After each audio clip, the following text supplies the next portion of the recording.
Evangelism doesn't have to be hard. I think we've accidentally trained Christians to sound like salespeople. Let me show you what I mean. Excuse me, is your life not everything you hoped it would be? I know that's something that a lot of people struggle with, but if you give me 2 minutes of your time, I've got something for you that'll change your life forever. How'd that make you feel?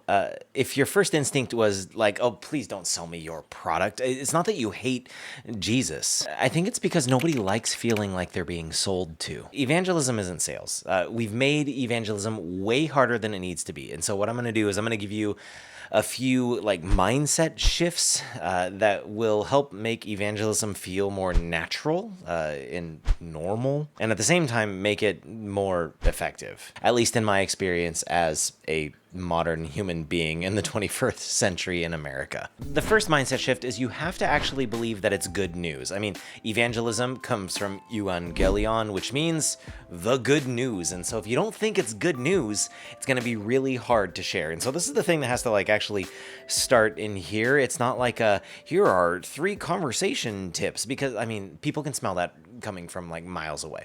So the first thing you need to do is you need to check, is it actually good news to me? I'll give you an example from my real life, and I'm even kind of hesitant to share this, so don't judge me and my choices in bathrooms. In my house, there is a 1-to-1 ratio of bathrooms to bedrooms, and in those bathrooms, I have not 1, not 2, but I have 3 bidets. That's right, 75% of my bathrooms have a bidet installed in the toilet. And before you're like, whoa, that's a weird quirk, my wife did have a bout of colon cancer a little over 10 years ago that removed half of her colon, which made bathroom situations delicate. And it increased the number of exigent situations and the need for gentle cleanup.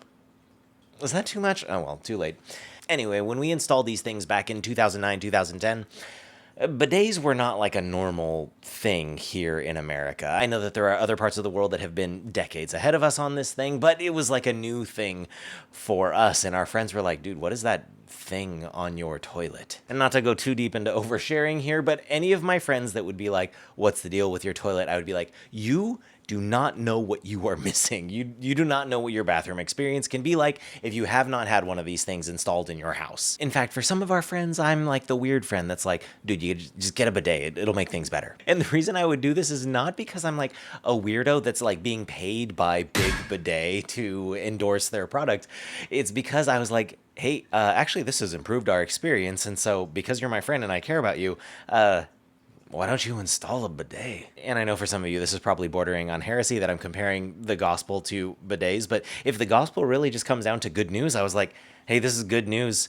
Why wouldn't I want to tell people that I care about this thing that's good news? And I think that that's why sharing the gospel with our friends can sometimes feel like it's a sales thing.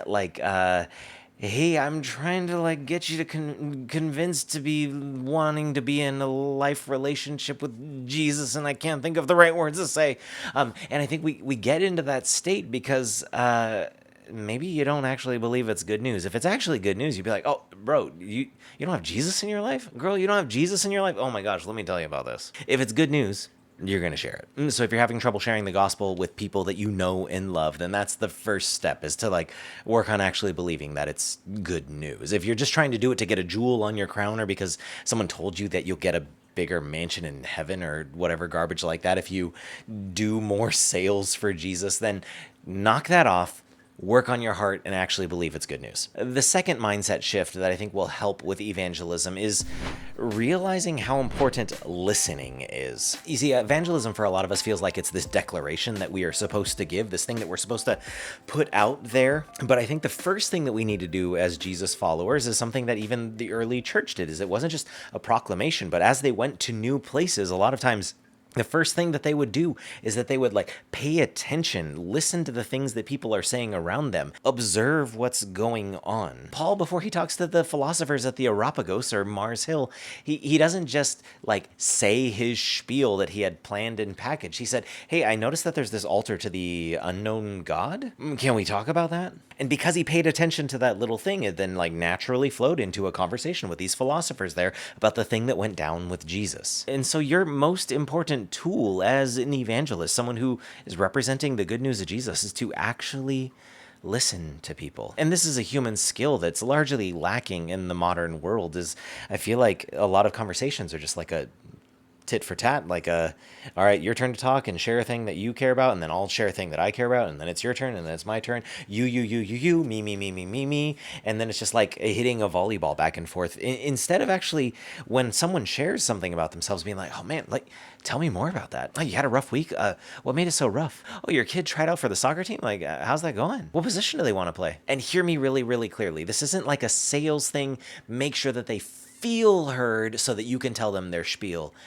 Actually listen and care about people. The good news is that God so loved the world, that God so loves people, that he gave his only son for them. And so if you are going to represent that gospel, then care about the people that you are talking to. Not just about whether or not they can be like another notch in your evangelistic belt, but what are they about?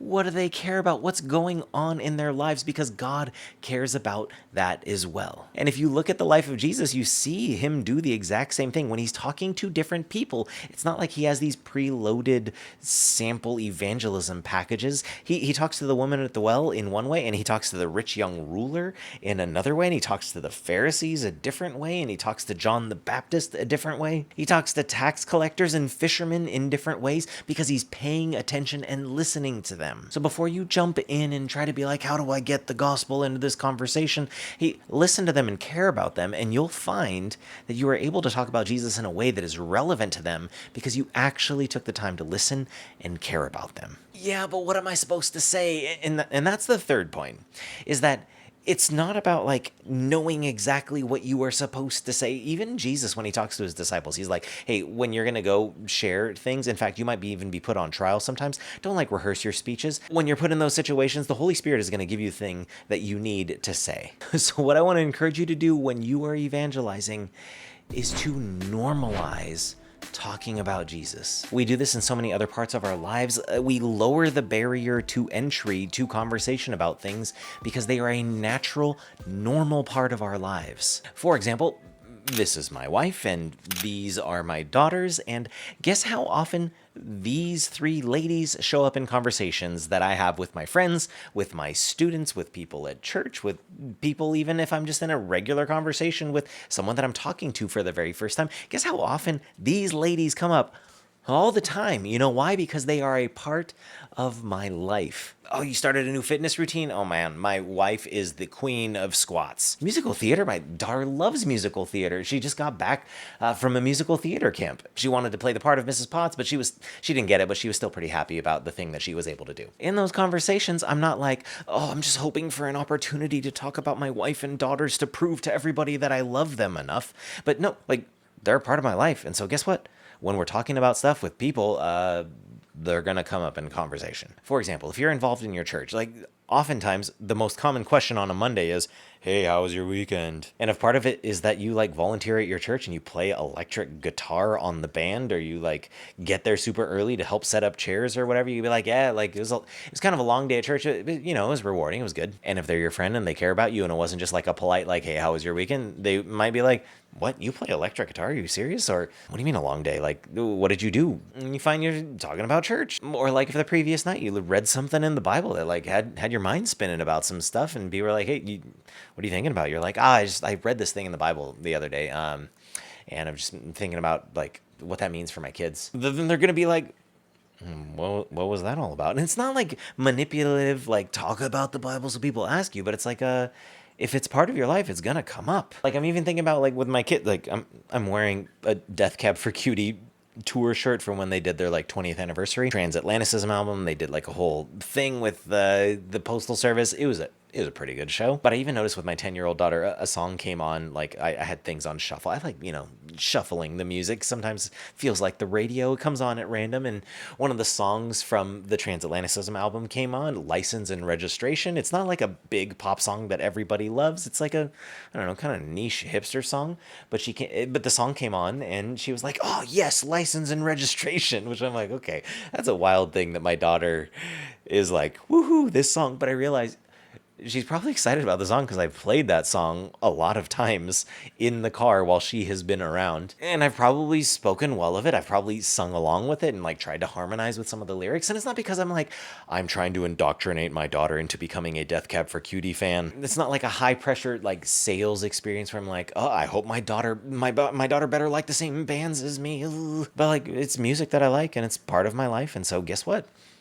Comes out around my kids and then they are into that as well. So what if evangelism could be the same way? What if it could just be normalized because it's a part of your life? Like Jesus is a part of your life, church is a part of your life, talking to God, reading his word, praying, trying to live well in a crazy time, like all of that is part of your life. And so what if that could just be normal and it would come up in conversation in a kind of normal way?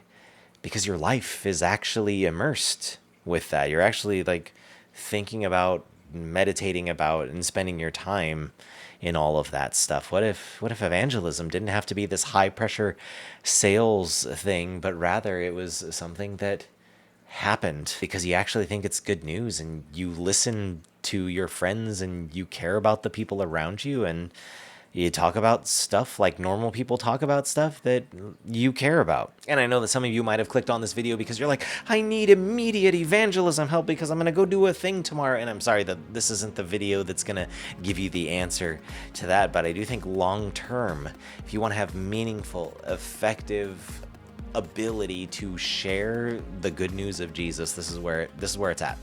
You got to believe it's good news. You got to listen to and care about people. And you'll find that sharing the good news of Jesus becomes totally normal because it is a normal part of your life that you care about. So let's start knocking down some of these walls and these barriers to entry to evangelism and just be a Jesus-loving person existing in this world. And you will find those opportunities to share the good news that you already believe. Because the truth is, it is really good news. And so if you believe that, why don't you go share it?